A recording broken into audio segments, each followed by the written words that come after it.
বক্সলৈ আপোনালোক সকলোকে স্বাগতম জনাইছো। আজি অসম আৰু অসম আৰক্ষীৰ বাবে এটা সোণালী দিন। কেন্দ্ৰীয় গৃহমন্ত্ৰী অমিত শ্বাহে দেৰগাঁও যি লাচিত বৰফুকন পুলিচ একাডেমী আছে সেই আজি মুকলি কৰিলে আৰু মুকলি অনুষ্ঠানত অংশগ্ৰহণ কৰে মুখ্যমন্ত্ৰী হিমন্ত বিশ্ব শৰ্মাই। হিমন্ত বিশ্ব শৰ্মাই বহুত কেইটা মন্তব্য কৰিছে। এতিয়া সেই মন্তব্য কি কৰিছে আমি জনাই আছো সবিশেষ।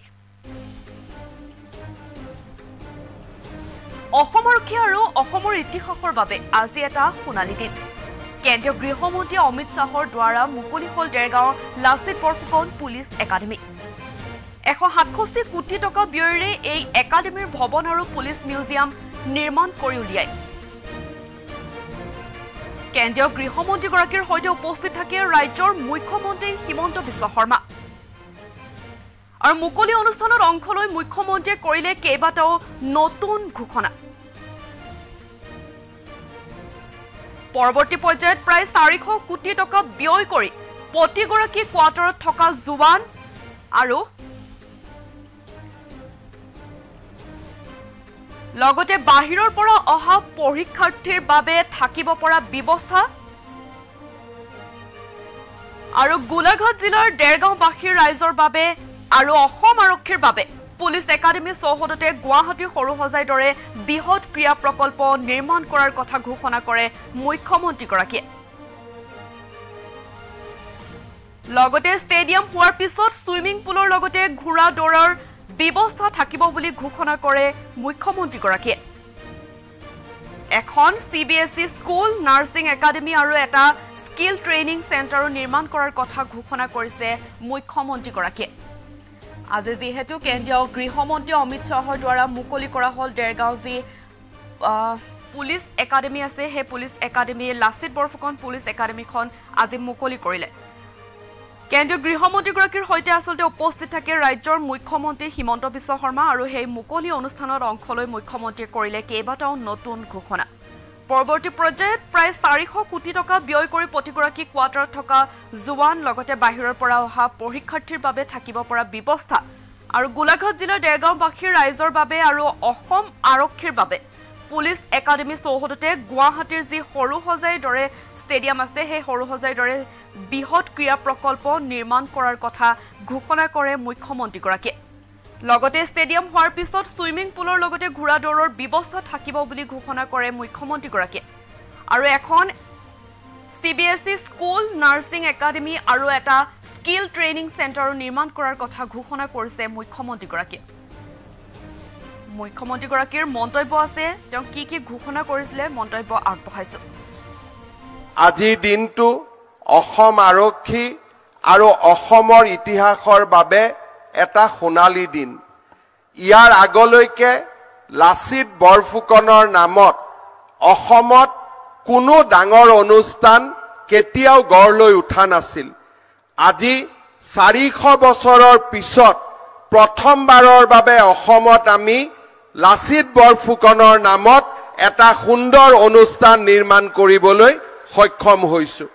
মই ভাৰতবৰ্ষৰ কেন্দ্ৰীয় গৃহমন্ত্ৰী অমিত শ্বাহ ডাঙৰীয়াক ধন্যবাদ জনাইছো যে লাচিত বৰফুকনৰ প্ৰতি তেখেতৰ যি সন্মান, নতুন দিল্লীত 400 বছৰৰ লাচিতৰ জন্ম জয়ন্তীৰ সময়ত অমিত শ্বাহ ডাঙৰীয়াৰ উপস্থিতি, তেখেতৰ প্ৰেৰণা, গুৱাহাটীলৈ আহি তেখেতে মোক পৰামৰ্শ দিছিল লাচিত বৰফুকনৰ জীৱনী বা তেখেতৰ বীৰ গাথা ভাৰতৰ বিভিন্ন ভাষালৈ ৰূপান্তৰ কৰিব লাগে।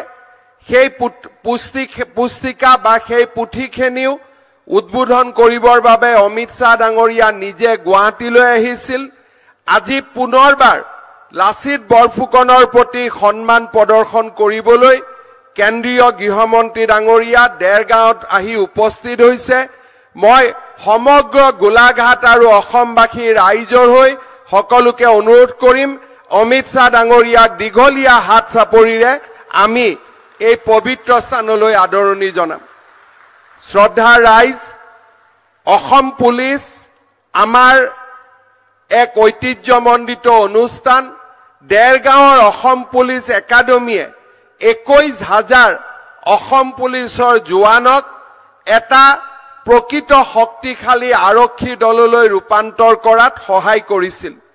এই দেৰগাঁৱৰ পুলিচ একাডেমিক আমি লাচিত বৰফুকনৰ নামত সমৰ্পণ কৰি আজি 167 কোটি টকা ব্যয়েৰে এই একাডেমিৰ ভৱন পুলিচ মিউজিয়াম আমি নিৰ্মাণ কৰি উলিয়াইছো।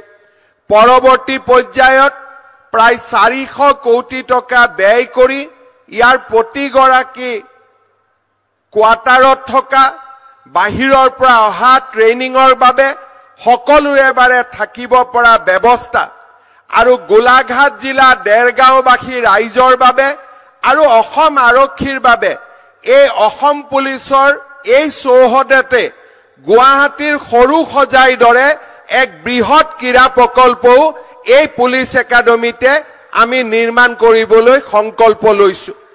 ইয়াতে যেতিয়া আমাৰ ষ্টেডিয়াম হ'ব, সুইমিং পুল হ'ব, ঘোঁৰা দৌৰৰ আমাৰ ইকোডিষ্ট্ৰিয়ান গেমছৰ ইয়াত ফেচিলিটিজ থাকিব। অকল অসম পুলিচে নহয়, গোলাঘাট জিলাৰ ৰাইজেও ইয়াৰ পৰা উপকৃত হ'ব। অসম পুলিচৰ একাডেমিৰ সমান্তৰালভাৱে দেৰগাঁৱত যিয়ে নেকি আমাৰ স্থানীয় ৰাইজকো সহায় কৰিব, এই একাডেমিৰ ভিতৰতে এখন CBSEৰ স্কুল, এখন নাৰ্ছিং একাডেমি আৰু আমি এটা স্কিল ট্ৰেইনিং চেণ্টাৰ বনাব খুজিছো, য'ত নেকি অসম আৰক্ষীৰ লগতে স্থানীয় যুৱক যুৱতীয়েও ইয়াত উপকৃত হ'ব পাৰে।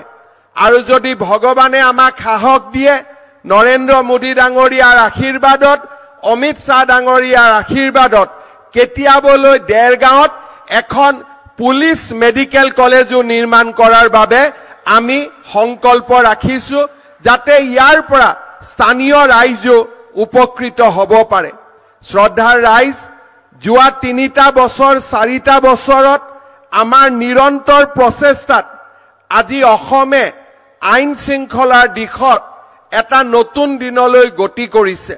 আইন শৃংখলাৰ পৰিস্থিতিৰ উন্নতি আৰু আন্দোলন বিবৰ্জিত পৰিৱেশত আজি আমাৰ জীৱনলৈ পৰিৱৰ্তন আহিছে। শেহতীয়াকৈ এডভান্টেজ আসাম সামিটত অসমে আকৰ্ষণ কৰিব পৰা 5,23,000 কোটি টকাৰ বিনিয়োগে আমাৰ অসমক এক অনিৰুদ্ধ যাত্ৰালৈ আগুৱাই লৈ গৈছে। আজি যোৱা 3টা বছৰ আমাৰ ৰাজ্যত সন্ত্ৰাস নাই, আন্দোলন নাই আৰু এক আন্দোলন বিবৰ্জিত পৰিৱেশত আজি আমি নতুন দিনৰ সপোন দেখিবলৈ সক্ষম হৈছো। মাননীয় গৃহমন্ত্ৰী